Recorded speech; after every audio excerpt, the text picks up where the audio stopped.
Hey, I'm Marina. And I'm Emily. And I've seen everything in the Sex and the City empire 10,000 times. And I'm starting fresh. So I'll be woman-splaining the show. And I'm along for the ride. But there's a twist.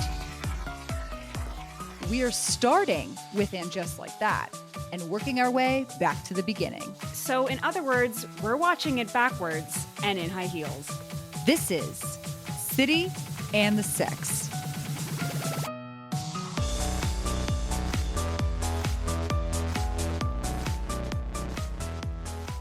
You sound good. Oh my God, thank you. You sound healthy. At least one of us does. Wow. Okay. I'll leave. I don't have to stay and do this. Shit, our contract. Our friendship is over. Oh shit, oh no, our friendship is over. It's the only way to cast the pod. You know what? You are so right.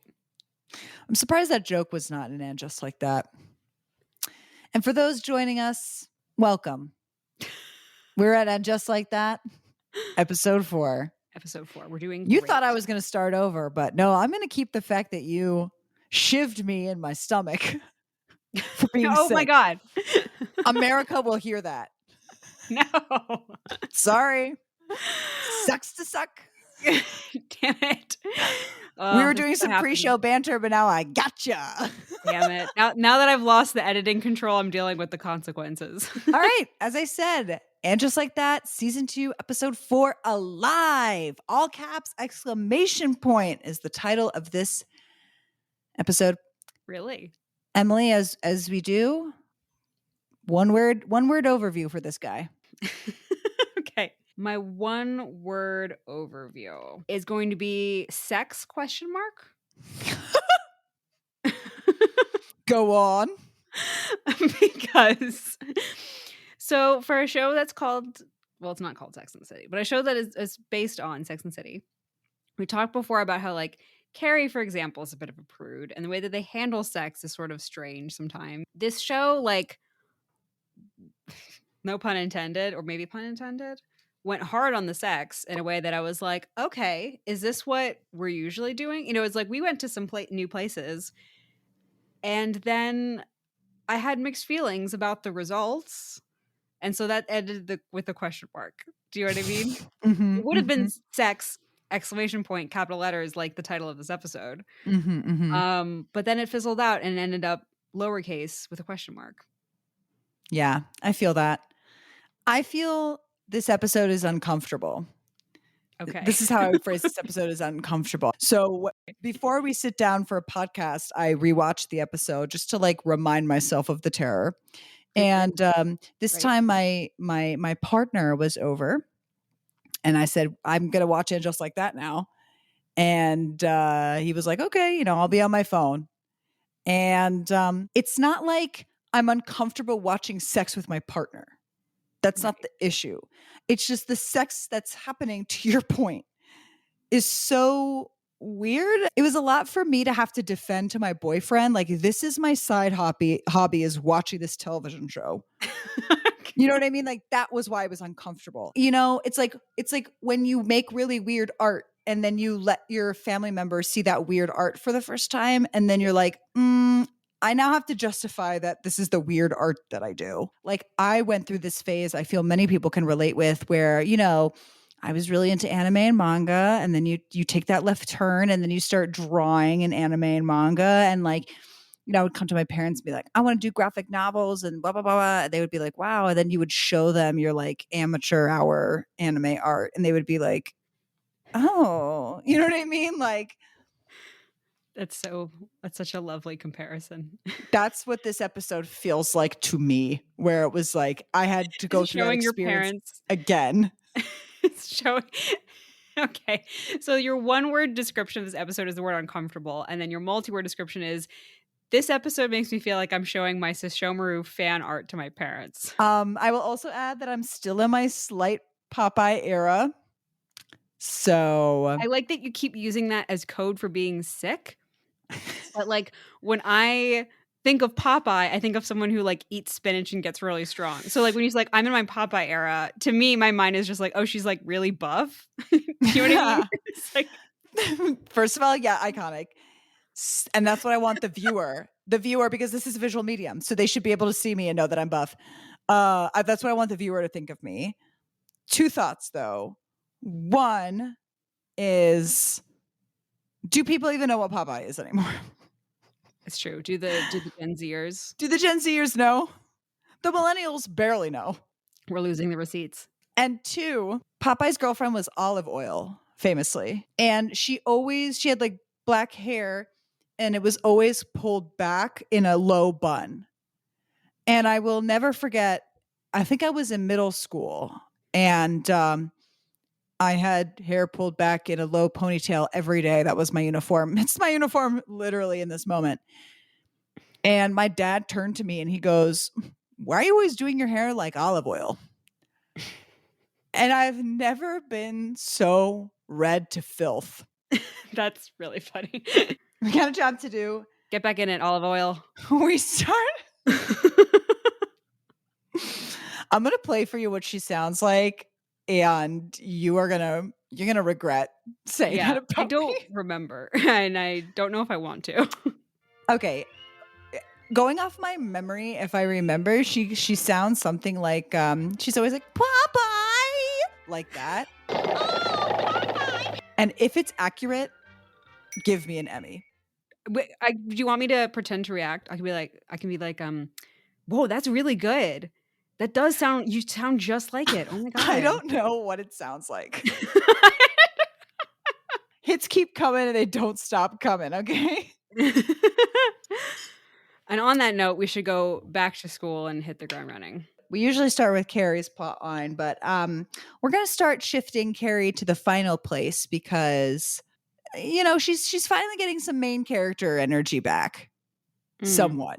So I feel that it's right for her. Whereas the start of the season is really Che Miranda heavy, and seems to me like it's becoming less and less, which love that. We love to see that. So I'll start with LTW and Charlotte. Mix it up. Okay. All right. And the kids are off to camp. Oh, yeah. I did want to ask you about this. I love how every time we talk about the LTW Charlotte plotline, I'm like, and now to our Manhattan private school expert. Did you attend camp? Yeah, speaking of reading Phil, did you attend Little Rich Camp away from Manhattan?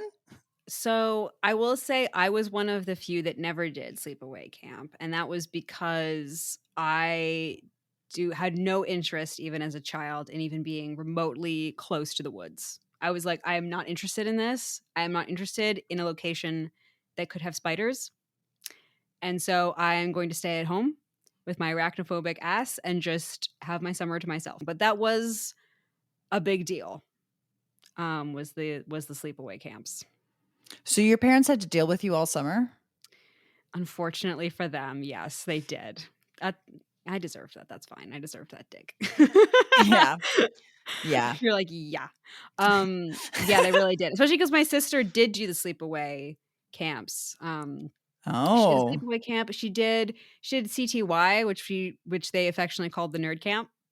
It was the Center for Talented Youth, I want to say is what it stood for. But yeah, it was the smart kids camp. They went up to I think they were at Skidmore College campus. Was where they were or whatever. So yeah. Frisky. All right, okay. Send me to Skidmore. What do you think was happening at the Center for Talented Youth that you were missing out on? I don't know. So LTW and Charlotte send the kids to camp. And here we also learned that LTW and her husband Herbert are throwing a anniversary party for all their friends to come to. I don't mean to throw you off your flow, but I just need to confirm. LTW's husband is named Herbert? Yep. That's his actual name. We're not just like guessing.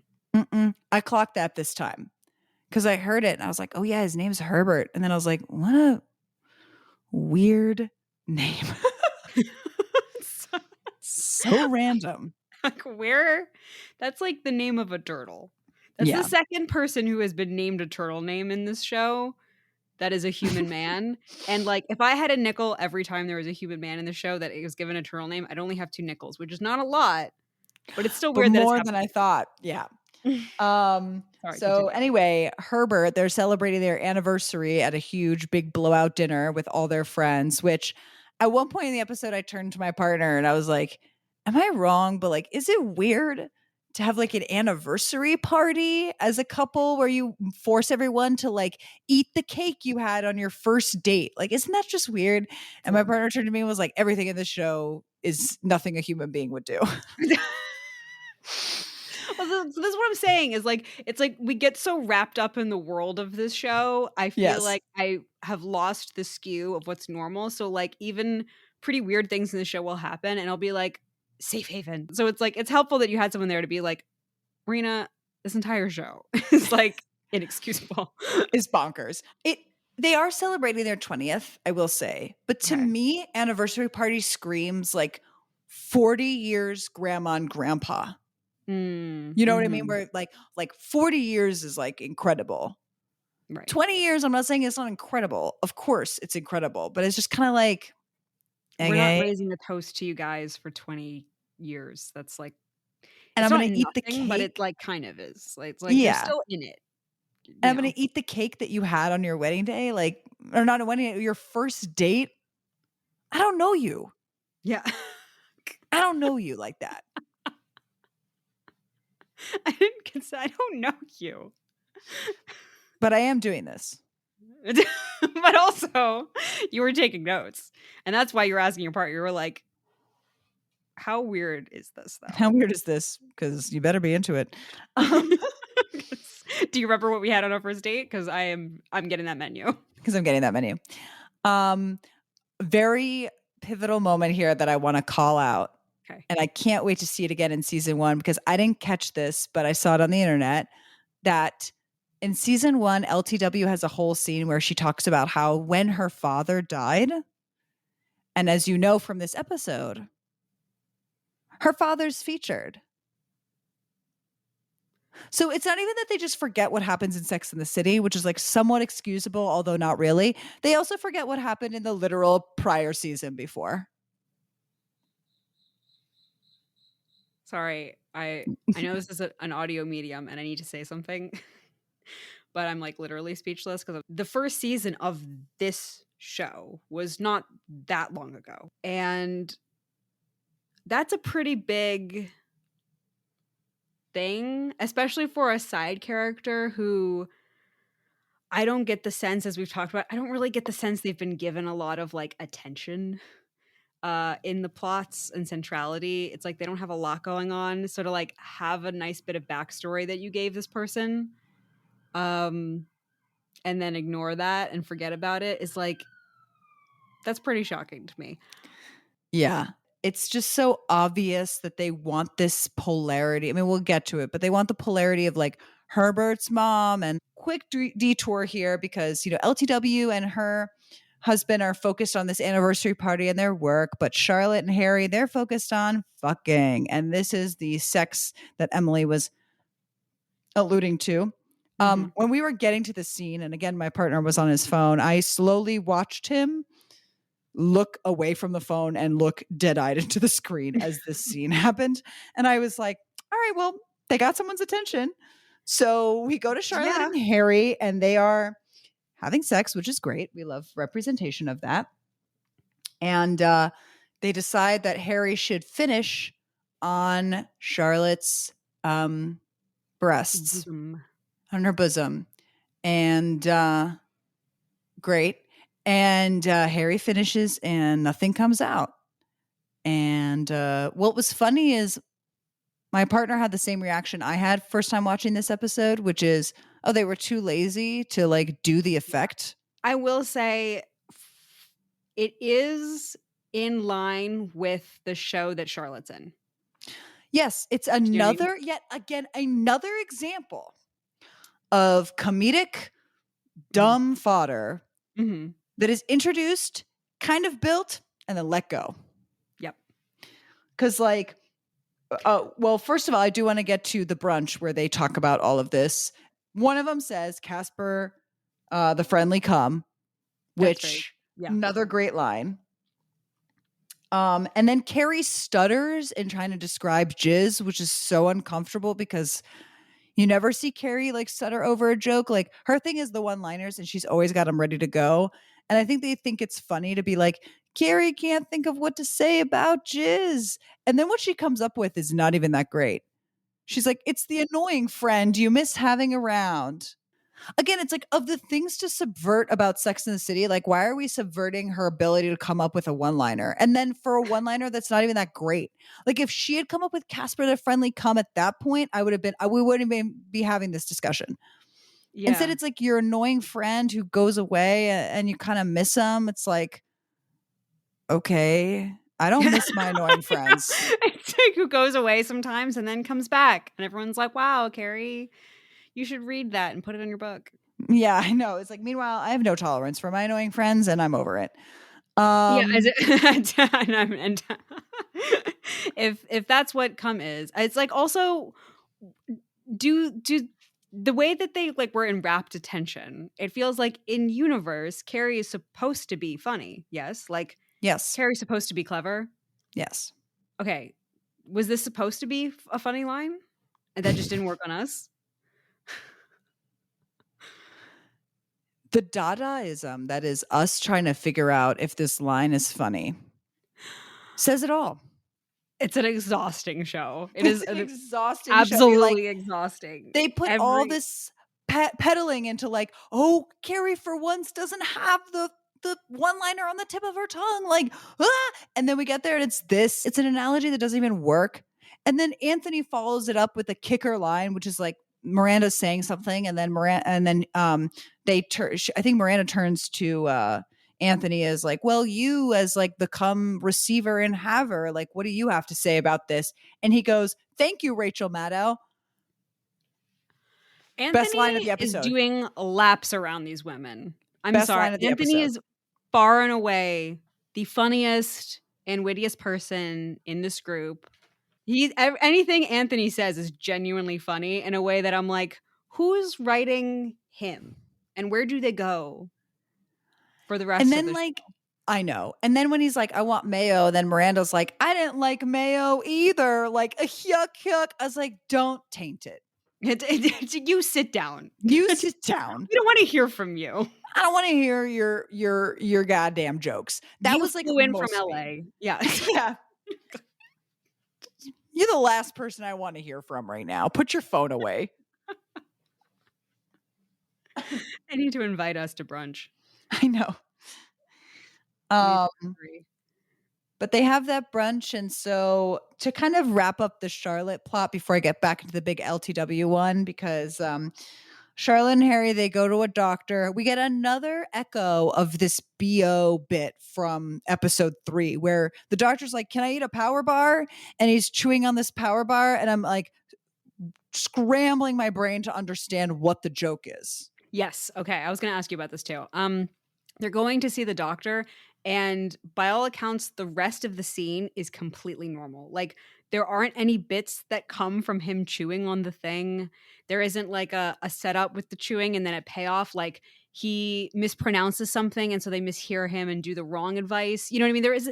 There is no setup payoff situation with the chewy bar. It's like we had a very normal scene of them going to a doctor that could have just been that. It's almost as if they were like not confident in this scene, and they were like, it needs a silly thing, let's put one of them in a silly hat. And so then he's just chewing on a power bar through his lines, but there's absolutely no effect that this but not even like badly or obnoxiously. He's just kind of like slightly chewing with his mouth open. Yeah. I don't know. It's one of those scenes again that makes me feel crazy.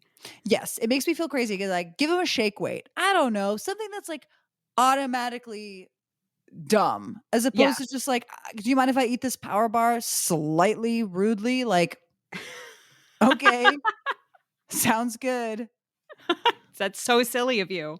That's so rambunctious and goofy. We learn in this scene, though, that dry cum is a thing that can happen in older men. And the only way to bring it back is to strengthen your pelvic floor. And also, we didn't even really get into it, but now we can. It's like Charlotte's obsessed with cum. with the evidence of the cum, which I'm not trying to say like I would prefer if a man didn't have cum, but it's just so weird to me that she describes it as Christmas and Hanukkah and New Year's all wrapped into one. Yeah, she I was like, really likes it. how is this so life or death for you? I mean, I don't want to yuck anyone's yum, but like I mean, it's kind of funny that of all the people, like she is the one that is really into this, considering my one of remember I think I told you one of my only things I knew about Sex in the City was, or like lines or scenes or whatever, was this line where Samantha says he had the funkiest tasting spunk, and then afterwards I see Charlotte get up from a table and stomp away. I don't know the context, but I had always interpreted Charlotte as maybe the one who was like supposed to be the prude. And now she's the one being like, guys, this is amazing. This is Hanukkah or whatever wrapped. I just loved it. Like she loves it. So I was very surprised. But you know what? I'm going to say that I'm pleasantly surprised. I'm like, you know what? Someone on this show needs to be horny in a way that is like acceptable to me. Like I'm tired of watching people be horny toward like minors Yeah. or people being horny toward like pieces of garbage people, um horny toward people who treat them terribly, whatever. It's like I need someone to just be unabashedly horny, and like, you know what, if it's gonna be Charlotte, why the hell not, go for it. So I give them this my stamp of approval. You know, I didn't see it that way. You've opened my eyes, and I agree. But they get home and they do Kegel exercises where there is some of the worst. She explains to Harry what a Kegel exercise is. And she says, it's not like trying to hold in a fart. And he says, well, because I know how to do that already. Genius line delivery. But she explains to him to do a Kegel and that doing a Kegel is slurping it all up. And she yells at him to slurp up the cum and slurp it up. And she says the word slurp about 300 times. And then it's like we get this one scene of the Kegels, and then later on, Guess he what? comes. Yep. And the plot's over. The end. I know we don't even go anywhere with this. I was like, I thought we were gonna get, because of that scene, it kind of grinds to a halt when it seems like, okay, this is the one joke we're going to hit over and over. I was sort of excited at first because I thought what we were going to get was like a training montage of like Charlotte whipping him into shape, working the Kegels. They go to Pilates. It's not working. She's doing this. We're doing like they're doing planks. It's like we're doing God knows what else. And it gets increasingly ridiculous. That's what I thought we were going with this. And it made sense for who Charlotte is, that like she would turn this into a like regimen that they have to do. No, that is such a good read. Just as soon as it had started, it just ended. Not It's such a good read because that's what would happen. I wanted more. Yeah.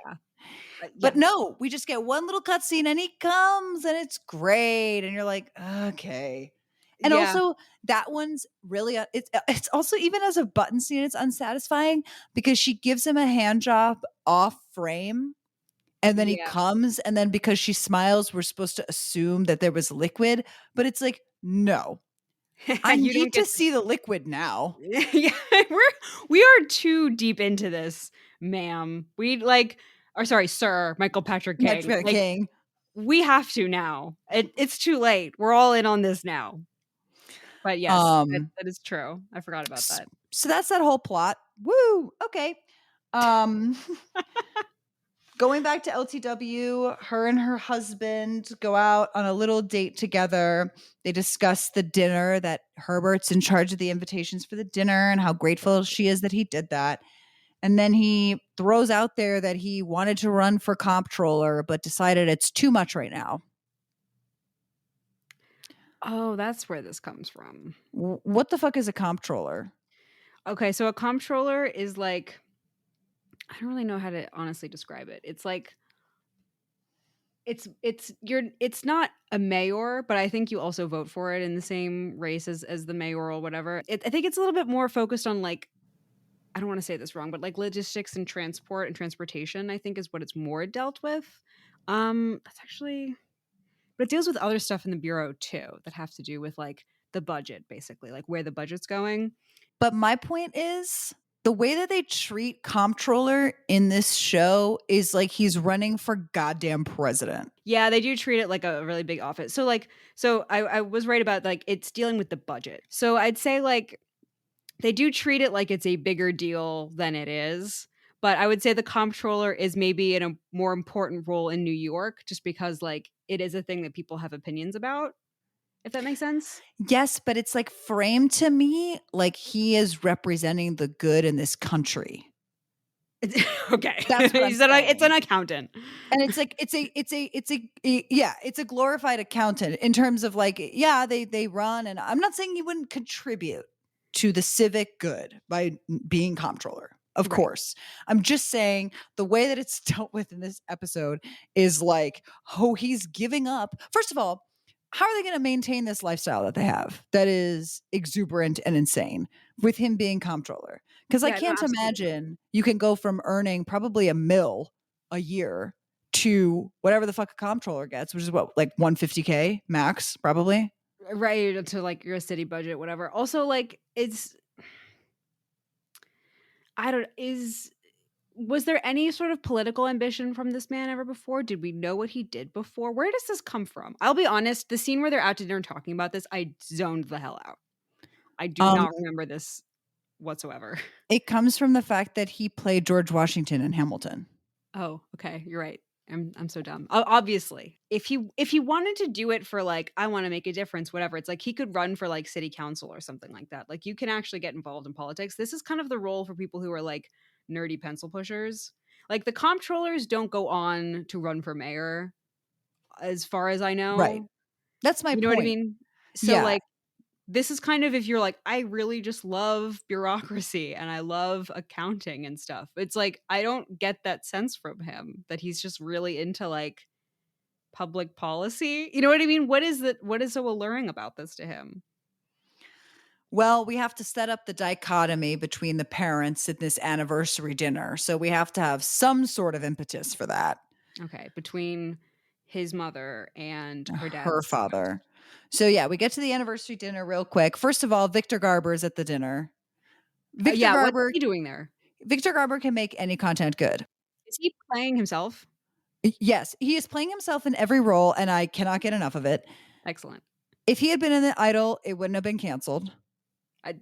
That's a fact. We all know this. Like, if Victor Garber in anything, I'm like, yum, yum, yum, more please, yes. sir. Yeah. I agree. And I have absolutely no notes on that. He's just a rich friend. Yeah. He's just a rich friend who comes by, who's an art gallery owner. I didn't know Victor Garber does that in his spare time. Nope. That's really cool. That's really cool. He's got a lot of hobbies, that guy. He should run for comptroller. He should run for comptroller. He'd be a good one. We should run for comptroller. That's where this is headed. As a bit, we're going to run for comptroller. But womp womp, wouldn't you know it, Herbert forgot to send the invitations, which is insane. There's no way they would have gotten this far without realizing that 30 out of 31 people, only 5 were coming. Come on now. That is very insane. I don't really know. Again, this is we keep using the word scaffolding, which I think is very helpful. This is very much like sitcom setup of like, whoops, we need a thing, but it's so lazy. It's like that's the reason rather than we set up the camp. You know, maybe you do send out the invitations, but it was too late and everyone's already in the Hamptons and they don't want to come to your dinner in Manhattan. You know, it's like, or even simpler, he put the wrong date. That's like something beautiful. I would miss. I do that all the time where I have typos in emails and stuff because I am like horrific at the typing, right? Like that is totally understandable. What's not, because you would check in with people, be like, you're coming to our dinner, right? And they'd be like, yeah. Instead, I have to suspend my disbelief that they didn't talk to anyone about this dinner. Yeah. It's much harder for me to be like, they didn't talk to a single person about this dinner versus, well, they talked to them about the dinner, but they didn't like talk about the date. Right, exactly. That's a really good point. And I think she even yells at him being like, everyone who's here is here because I asked them in person like an adult or something like that, as if that's the problem.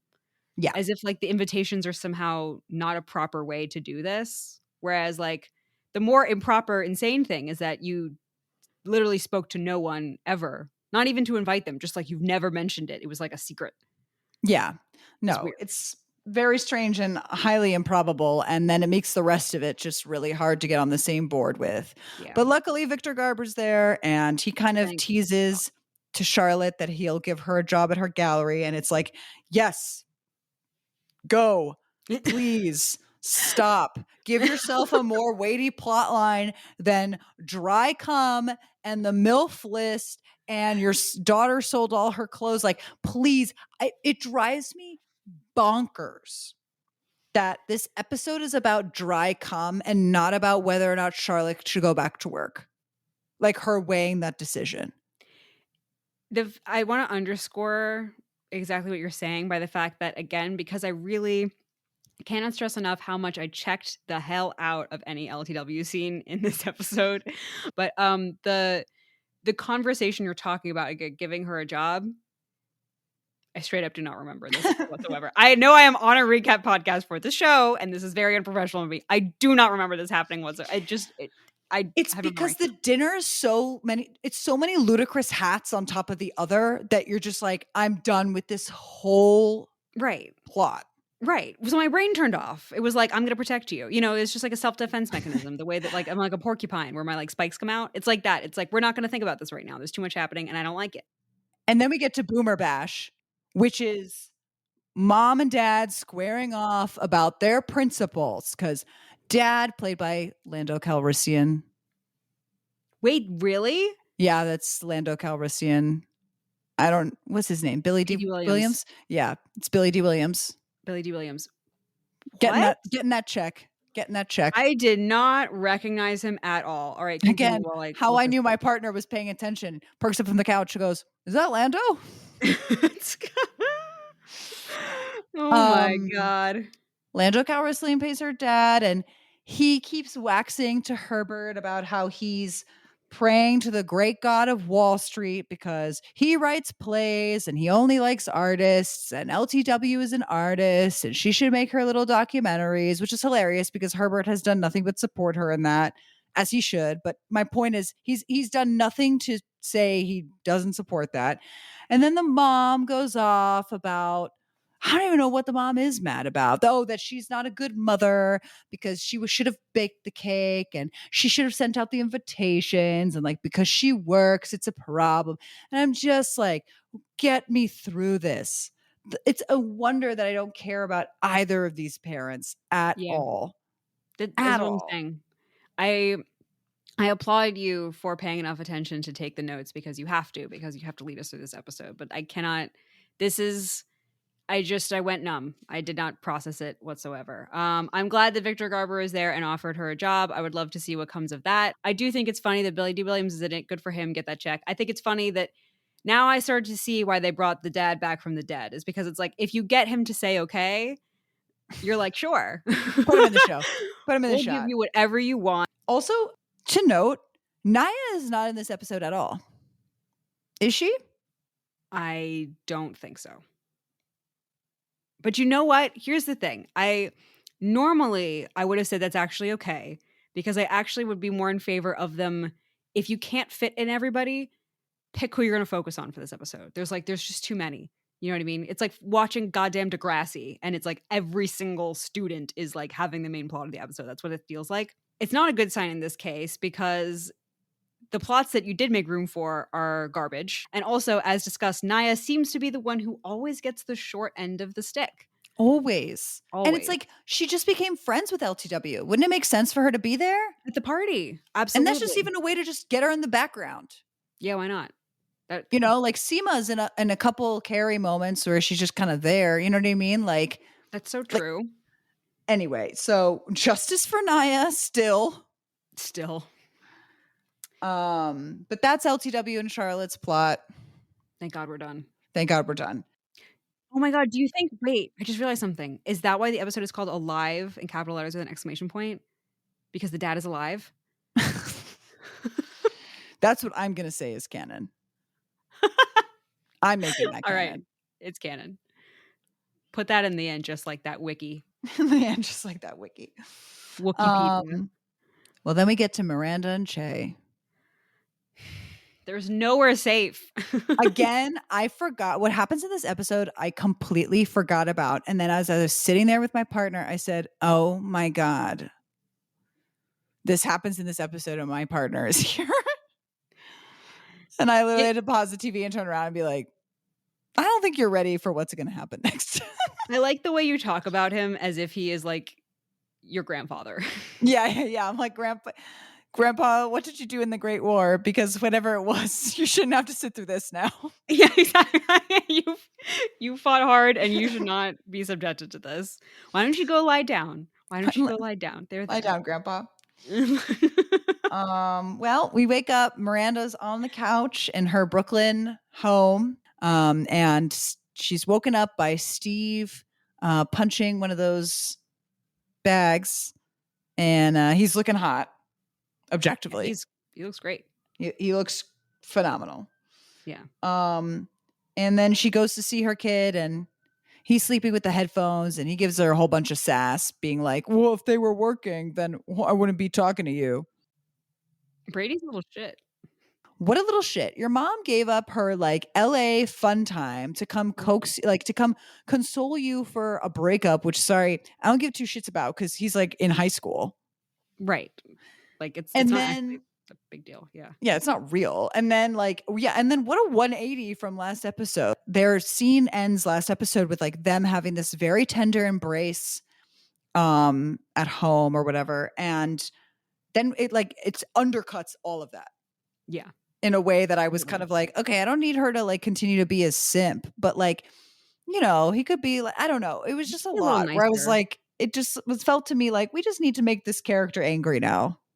Yeah, I have no sympathy for bratty teenage characters, not even just for the character themselves, but also like even the writing feels lazy to me. Yeah. Where it's like this teenager's personality is going to be that they're a brat. Well, then they go to family therapy. And Brady basically says, I'm done with the breakup and now I want to talk about you guys and your split and how it's not working. And then he drops the bomb that he is not going to college in the fall, which, can I just say again, some scaffolding here. Miranda acts like he's never going to go to college. Yeah. That's when it's so clear he just like wants a gap year. It's just a gap year. I don't understand. I just don't understand why this is the crisis of the episode, especially because the crisis of the episode to me should have been Miranda, Steve, and him having to like cohabitate right now. Like the conflict was already there. But it's another example of like they build the whole frame of this thing. And I want to see this dynamic at home because Miranda sure talks about it a lot. And we see the one snippet of him punching the punching bag or whatever. And then, nope, we go straight to Cheville and do that, which is horrific. And we'll get there in a second. But you're exactly right. I so agree with you. It's like, why not explore these dynamics? And I have to say, the scenes with Miranda and Steve consistently in this show are the better scenes. Like emotionally, just like in terms of bringing up interesting ideas. I also think, again, it's like couples who are, dealing with divorce in this way that they're dealing with it is a unique story. It's like what we talk about in Naya all the time. It's like, I want to see this. I don't want to see shenanigans. With a broken couch. Sexual shenanigans on a broken couch. I want to see like this turmoil. And when they do the turmoil scenes, they're good. It's like heartbreaking because there's a thing in here that could have been good. And it's totally, we sort of like hem and haw about like representation and it's so important to see older women having all these great stories. And it's like that excuse only works for so long when you're also ignoring a lot of other stories that could be just as interesting. You know what I mean? It's like, I can't really use that excuse to justify why we spend the rest of this episode on couch sexual shenanigans. We've only seen Miranda's like midlife crisis, if we want to call it that, right? Like, we've only seen that through her perspective and Che's perspective and how it has affected those two.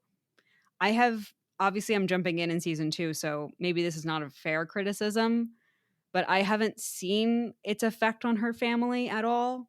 So I was excited to see that when I saw Steve, because I was like, here we go. Let's see what happens when a person in your family, someone you care about, goes through midlife crisis and kind of destroys their family over it. Let's see that. Absolutely. Let's see that when a woman does that. I mean, I can't even think of how many times I've seen a woman, a character, destroy her family over a midlife crisis kind of thing. And that would be great. Nope, we got to make room for the shenanigans. And it's like, I'm sick of that. I don't really need to see it. It's like, I don't even feel like I'm sitting there watching like, wow, this is so powerful that I'm watching a older woman have a attempted threesome. I'm like, at this point, that's condescending, I think, to use that excuse for scenes like that, to be like, oh, but it's so brave to watch an older. First of all, she's not that old. And second of all, yeah, it's actually not that weird for them to have sexual experiences. And it's so condescending to give it the gravitas of like groundbreaking television.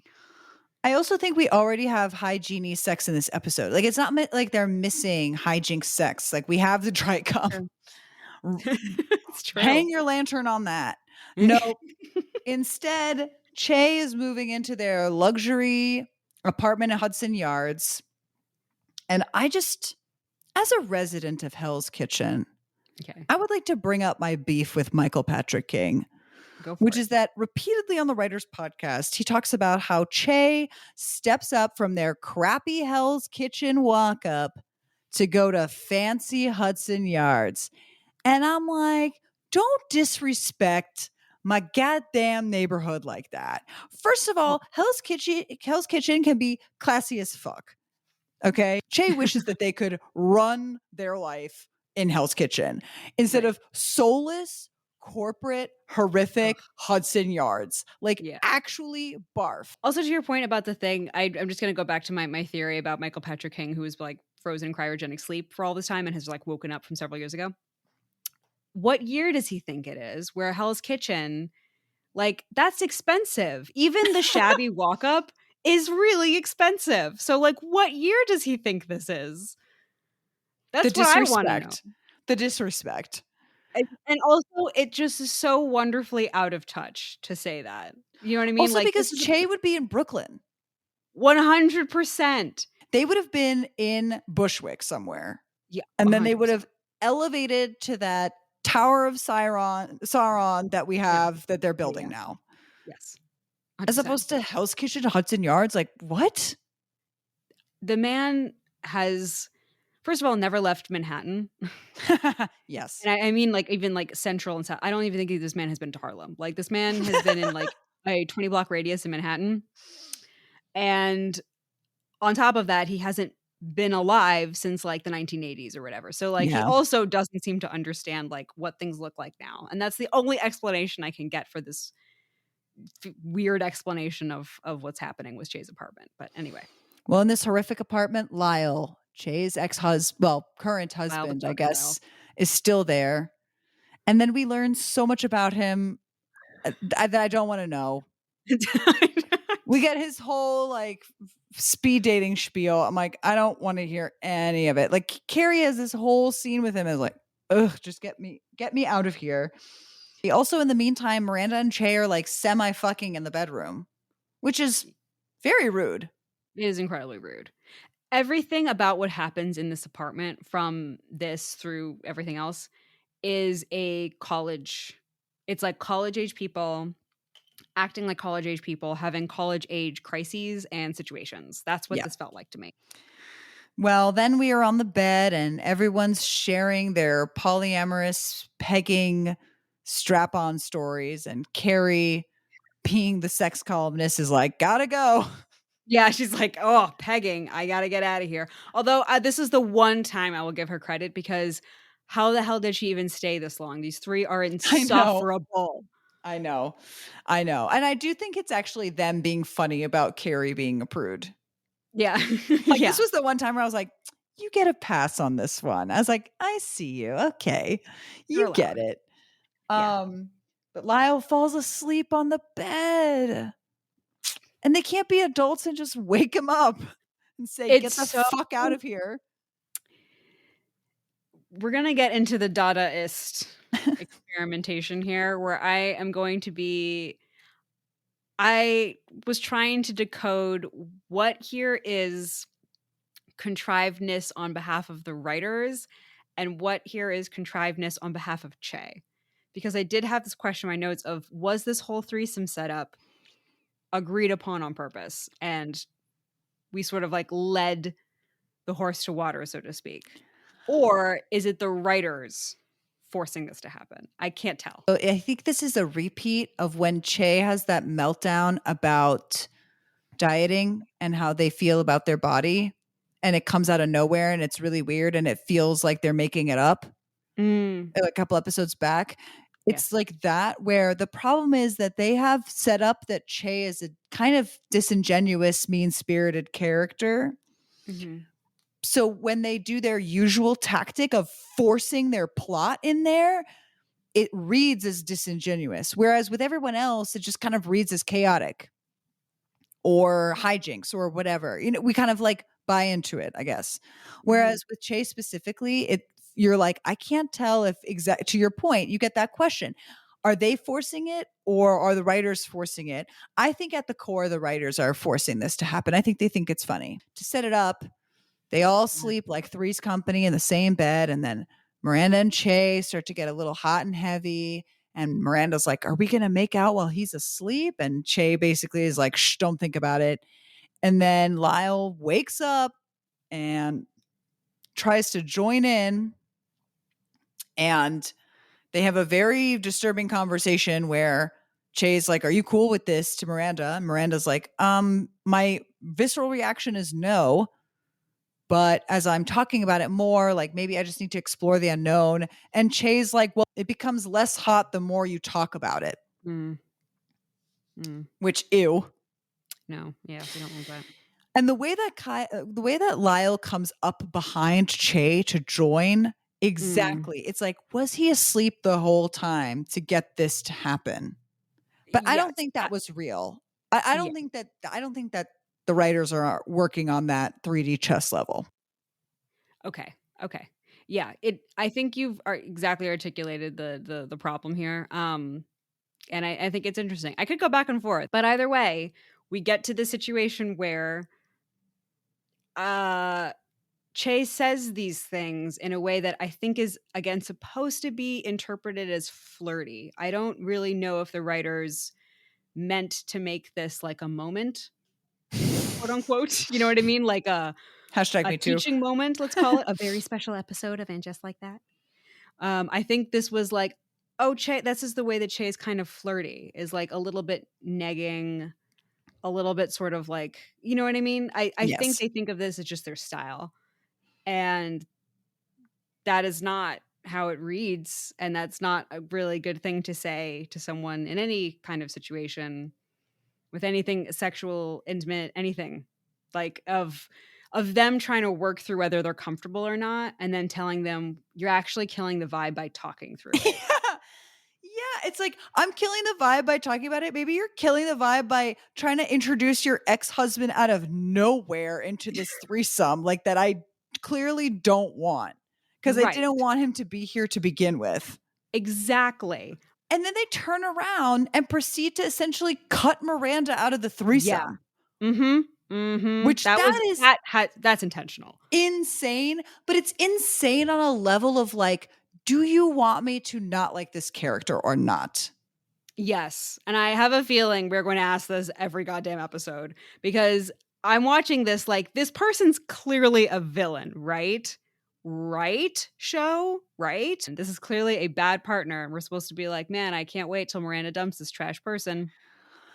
It's just, and then thank God intervenes and gives Miranda Charlie horse, and she gets out of there. And then they have Charlie horse from God. They have this weird lukewarm. All their interactions are so weirdly charged and then end lukewarm. They have this lukewarm interaction on the couch that I barely remember.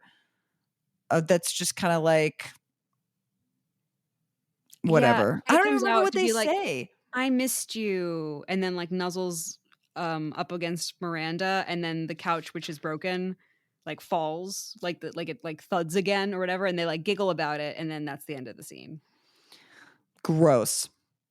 Didn't like a single thing about it. Like, first of all, you didn't even tell me about this ex-husband. Now he's here, and you're basically gonna like cut me out of the threesome to fuck him more. Right. And then also introduce me into the threesome under like a very pressured situation with, and it's not even just with anyone. It's with your ex-husband who I just found out about. Like, can you imagine? Also, like, what if Miranda hadn't lost her phone and had this chance encounter meeting the ex-husband? Don't like Lyle. Don't like any bit of this relationship. I can kind of, I feel like I know where this is going, but also this show doesn't really like follow logic. So maybe I don't. Where do you think this is going? I think this is going to Lyle being the final rift between Che and Miranda, where something's going to happen with Lyle and Che, and Miranda's going to think it's cheating, and Che's not going to think it's cheating. And then they're going to break up over that. That's really cute, because I'm going to give you a spoiler right now, which I deal with the spoiler out very rarely. Wow. This is the last time we see Lyle. Yep. I realized that watching this episode, because you're like, it's kind of insane that they go through this whole threesome experience and you're expecting this to like build to somewhere, but nope.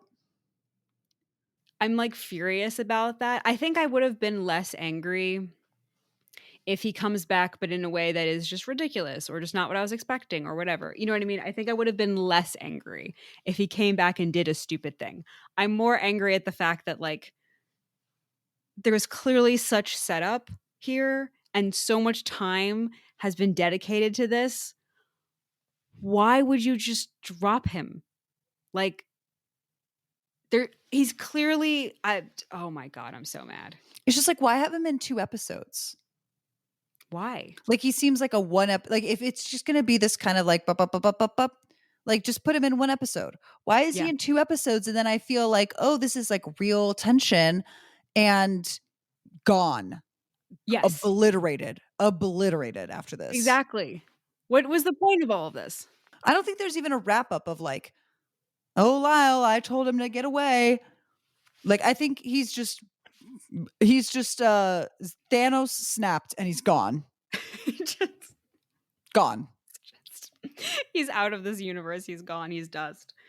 I don't understand why we spent all of this time with the tension and the setup if we're going to do that. Also, like, then we could have spent this episode on Steve and Brady and her family. Why did we need to do this diversion? Is it because we needed to set up the seeds being planted about Che being a bad person? Because as we've discussed multiple times. Newsflash.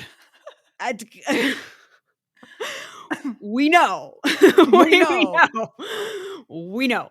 We don't know if the writers know, but like we know. We don't need to like see this happen. That's such a fucking waste of my time. I'm so mad. You know, your conspiracy is the cryogenics and the flashcards. And my conspiracy is that the writers think every scene is funny. Oh, that's a good one. Except for when it's obviously supposed to be serious. Any scene that's not obviously serious with the serious music and the serious moment, every other scene is supposed to be funny. Full stop. Well, we end Miranda and Che as we always do on a meh, lukewarm note. I'm tired. But then we turn to Carrie. Now, you thought we were done, but nope, we got Carrie. Release me. Carrie and Bobby Lee meet for brunch because Carrie promised him an autographed book, which why couldn't you just give it to him on the side of the street? Why do you have to have a brunch? And then we have to get rid of him quickly because she needs to have a phone call. So we just give him hollandaise diarrhea. Yeah. What the hell was that? And also, like, for anyone that again has forgotten, because I can understand a lot happens in these episodes, Marina isn't kidding. That's literally the reason he's ordering eggs Benedict. They're eating eggs Benedict, which, first of all, taste. That is the brunch dish to have. So correct. But they're both ordering eggs Benedict. And like a pretty key ingredient is that there's hollandaise sauce in it. And then he suddenly remembers when his stomach starts comically rumbling loudly, oh wait, I broke my hollandaise before noon rule, and runs off to go have diarrhea in the bathroom. It's one of the best moments of scaffolding in this show of like, oh, Bobby Lee's here. We only need 2 jokes from him and then he has to go. Diarrhea, give it to him. Like, great. Love it. Yeah, he never comes back, does he? Nope. Scene's over. Yeah, because Carrie then talks to other people and goes about her day or whatever. We just never see this man again. Mm-hmm. He's, legend says he's still in that bathroom. The man, the myth, the diarrhea. The diarrhea. So he goes to have diarrhea, and Carrie, first of all, she's getting these elusive texts from a random guy named Marlon Schaefer. More on that later. But she bumps into Enid. Enid, another throwback to the original show. Okay. Enid was a hoity-toity Vogue editor, and at one point in the original show, Carrie works for her to write op-eds for Vogue. And they have a very interesting mentor-mentee relationship. Good to know that in the future, though, your mentor will just pretend to not see you in a restaurant. Yeah. So what was the deal? Okay. I didn't understand the blocking or what was going on. I thought Enid was like pretending to not notice Carrie so that Carrie would call out to her. I didn't realize Enid was like avoiding her. You know what I mean? No. Oh. It's explicitly said that Enid basically didn't want Carrie to see her. And so she was trying to be as stealth as possible because she didn't say anything about Big's death. And honestly, she's just been kind of a cunt in general. Although it's clear that Carrie just didn't track any of that. Yeah, clearly. Because she's immediately asking her, like, hey, can you plug my book? File that under the confusion over how famous Carrie Bradshaw is. Why does she need this Enid person to be plugging her book? Before we even get to the Enid of it all, let me just back up with my big overarching problem. I mean, there are many problems in Carrie's plotline this episode, but the big one for me is this thing of like her feeling weird about asking for Enid's help with her book when she already asked her to do the blurb, already asked her to put the book in the newsletter. So you already did it. Yeah. Why are you insecure about doing an exchange of goods for something? That's true. That is another annoying. And again, we're going to come back to this again. It's like, again, in sitcom formula, whatever, you have adults not acting like adults because like you have to have people acting immature in ways that are relatable, but also will get them into trouble. Like, how is this a struggle? In the way that with Carrie, you're like, how do I tell him that I don't actually want to date him seriously and I'm just in it for the sex? You tell him that. How do I actually ask her to like do a blurb in exchange for this? It feels so transactional. You already asked. Just do it again. Yeah, it's what is the drama here? Just do it. It took me a while. It took me to just do it. It took me a long time. And then I kept being like, why are they harping? Because on every scene with Carrie, they harp on this point. Mm-hmm. Like, how am I going to get her to mention my... And it's like, why is this a problem? Why is this a problem? It's not a problem. You asked her, she said no. Your friend has lost his bowels in this public bathroom. Like, you have other problems you need to be solving. He needs a hospital. He's going to go like Thomas Jefferson. Yeah, get his ass. Enid pitches Vivant, which is French for alive. And Vivant Online Magazine and says, Carrie, you should write for us, for women our age. And Carrie gets pissed because Carrie's trying to say, I'm not old. Also, can I just say, in the day and age of our dear Lord 2023, how is a Dear Amy newsletter hotter than Goop? Again, it's just the scaffolding. Like, don't just have her. Just have her. I don't know. I mean, she's why is she not? She could have still been working actually, because the conversation starts with her telling them they gave you the golden parachute, right? They forced her. They laid her off, basically. Is my understanding. They didn't have to do that. So once again, it's another situation that you have pointed out would have been fine if they simplified it, but they add an extra wrinkle that makes it make less sense. Like, you didn't actually have to have that. She could just be working at Vogue or whatever. Anna Wintour will be at Vogue forever. But I guess the problem is if she's at Vogue, then she can't start Vivant. That's the problem. Because we have to start this dumbass magazine. Right. This dumbass magazine that later summons the power of Gloria Steinhem. Yeah, you heard me. We'll get to that in a minute, though. Because first, Carrie and Seema have a little...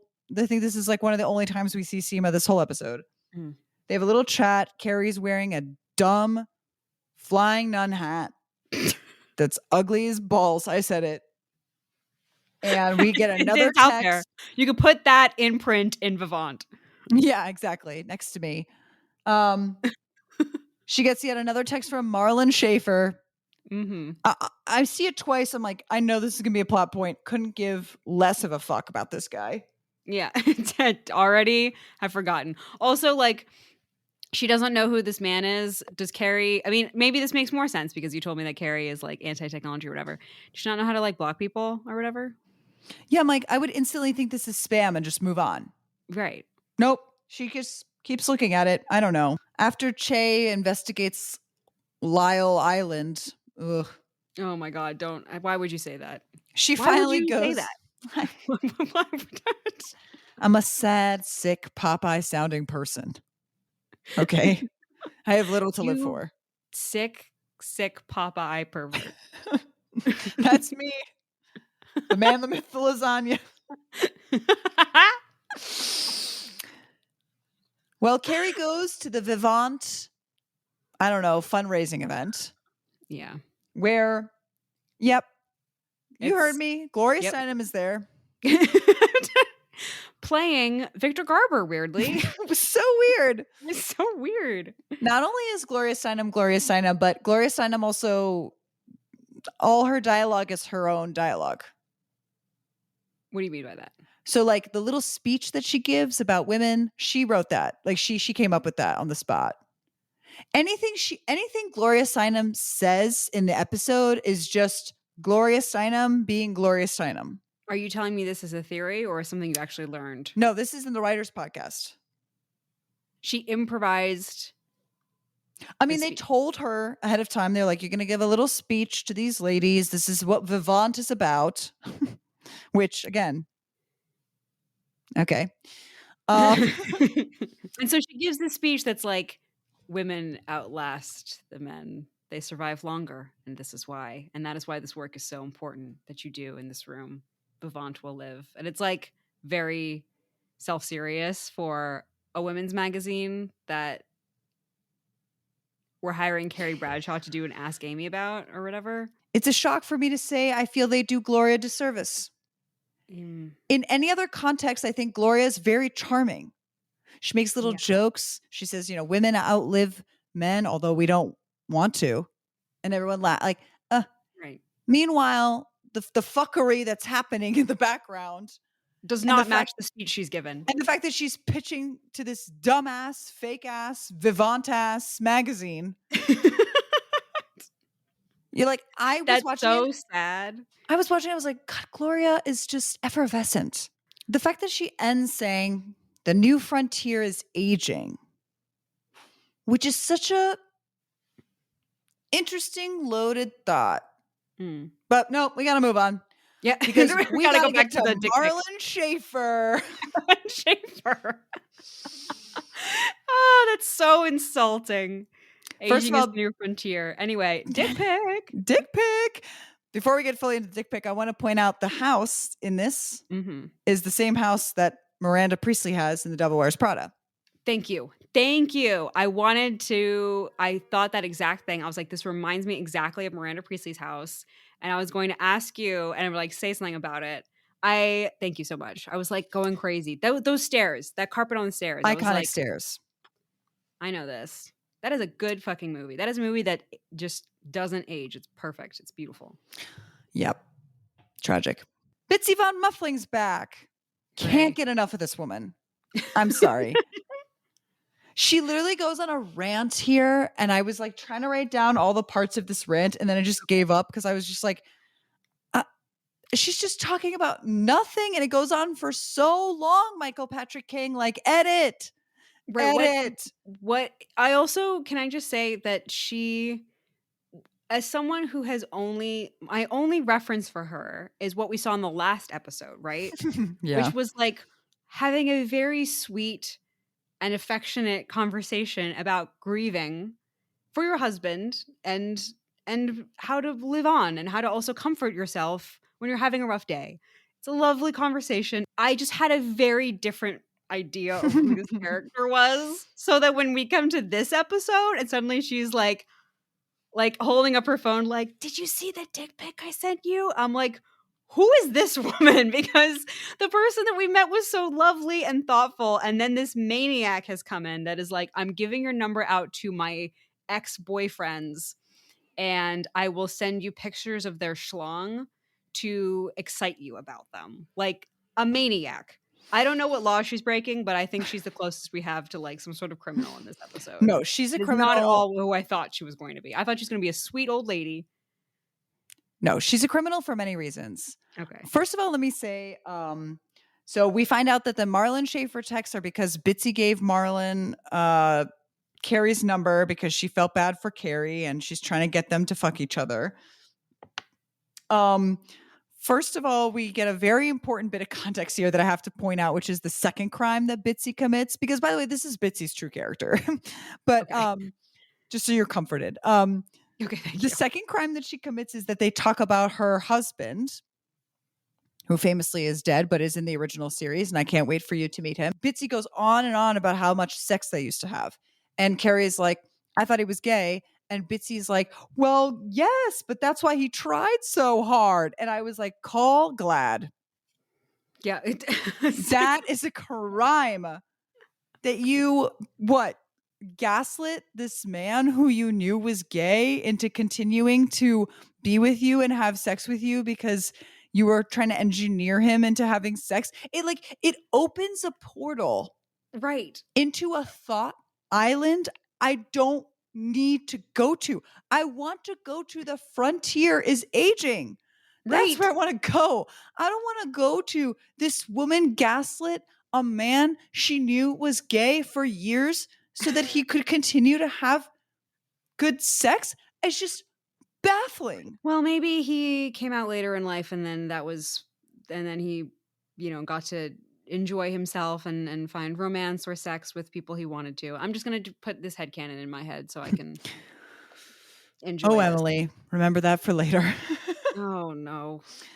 Well, Gloria Steinhem is going on about amazing things. As you said, Bitsy sends Carrie Marlon's dick pic, which is a studio lit like a headshot that you would take in a studio from profile. Yeah, it's like it is like a black backdrop and like there's like ring lights. Like it is like brightly lit, high definition 4K peen.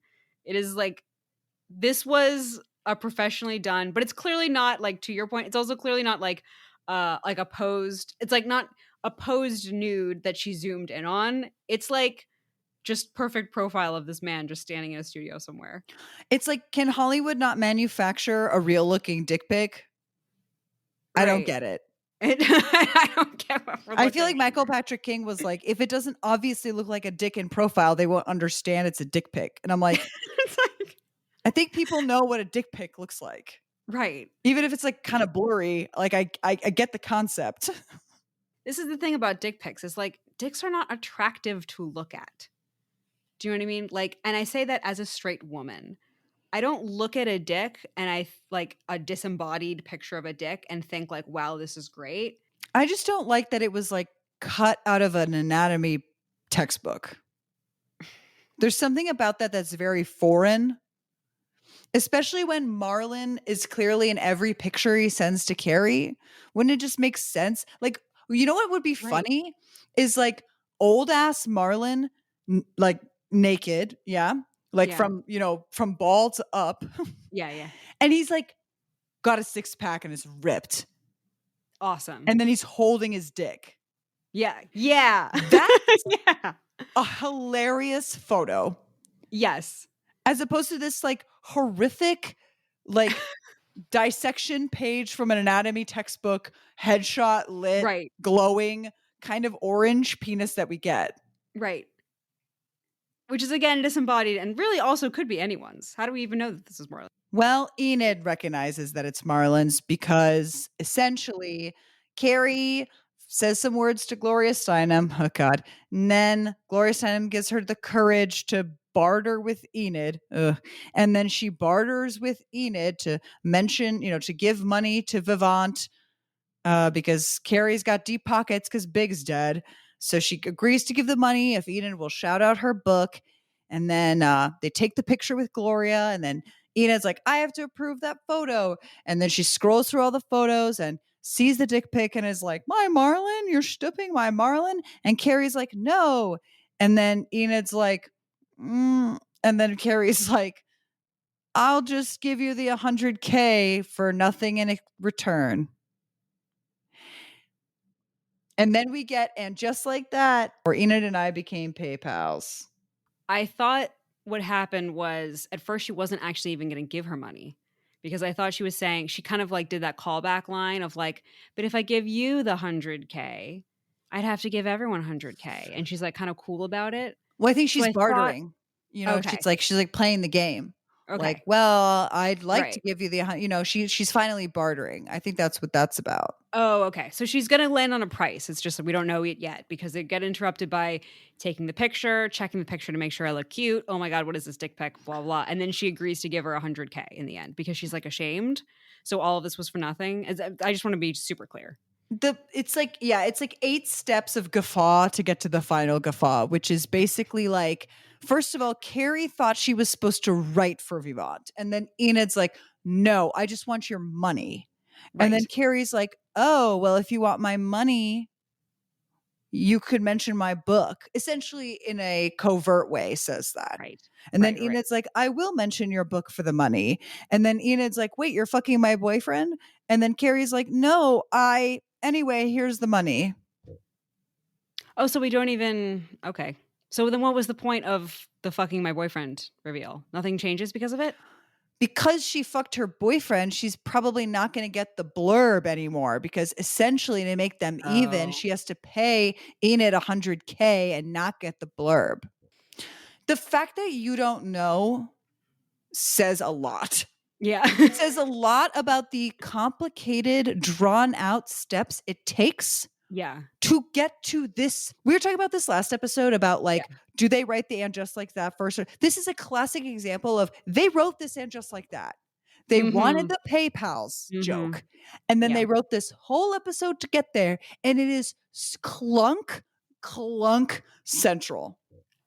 Terrible. It is exactly that where it's too many steps. I've lost the plot. And then we rush to the end into the point where like, I don't actually know where we ended on all parties. When she asks for the money and says like, no, you're here because you have deep pockets, which already is like a rude thing to say to someone, period. So already we're kind of off base. And then she explicitly says, you've just come into a lot of money. And so like, I was hoping you could help me with this, which is so out of line. And again, an appalling thing to say that doesn't get treated as if it's appalling. Do you know what I mean? Like when she said that, I was like, I'm ready for Carrie to throw her drink in her face and march out of there. Like honestly, why is the culmination of this Carrie being like, bye-bye? I actually don't need this and I don't need your blurb. Fuck off. I don't need your blurb. I don't need your support because it started with Enid trying to like ignore her in a public space. A natural, again, like end of the arc is starting with her trying to get Enid's attention, trying to get Enid's approval, trying to figure out how to like impress her. And then in the end, realizing I actually don't need to impress my old mentor. I've outgrown this and you're just rude and I'm leaving and I don't need you. Like that is where this arc should end.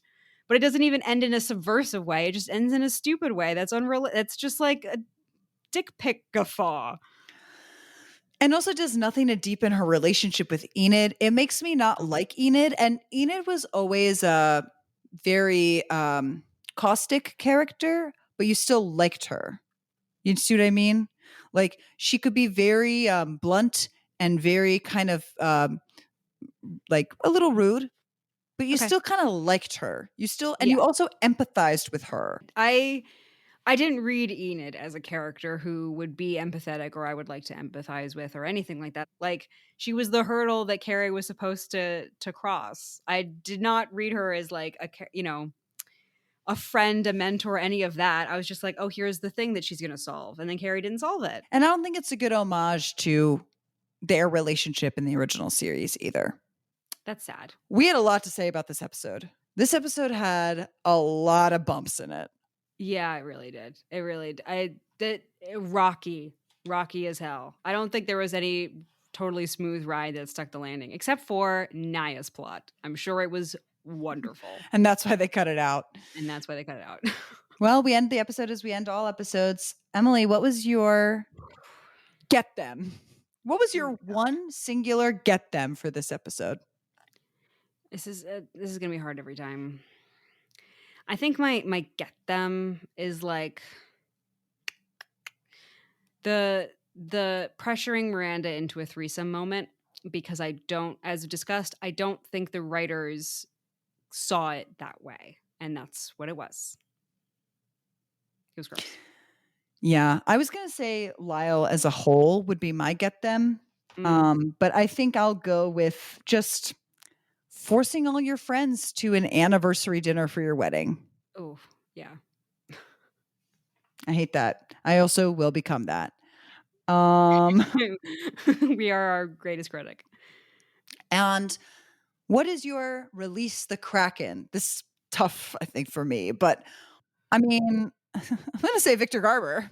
Icon. Every time I see him on screen, I'm happy. I don't care what his dialogue is. It sounds good. He tries to give Charlotte a job. Finally, he tries to give Charlotte something really to do. And she just kind of goes, oh, my kids need me. And I hate that. But I love Victor. And I hope he's continued to be bullied to be in this show. Exactly. I hope he is continued to force to be here. I think my release the Kraken, I want more of this. Gloria Steinhem's speech. Obviously, we can't have more of Gloria Steinhem, and I don't want her to subject her to this show anymore. But the ideas that she presented, the tone she presented it with, it's like these are ideas that could be in this show.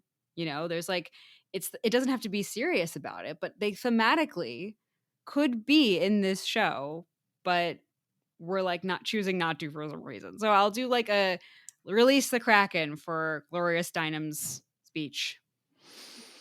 Well, what a way to end. As an homage to feminism squandered. Yes. Exactly. Oh, so depressing. So depressing. I think I need to go recover and rest and restore my feminism that has been injured by watching these episodes. Yeah. And next up, we have episode 5 and the rest of our lives. Bye.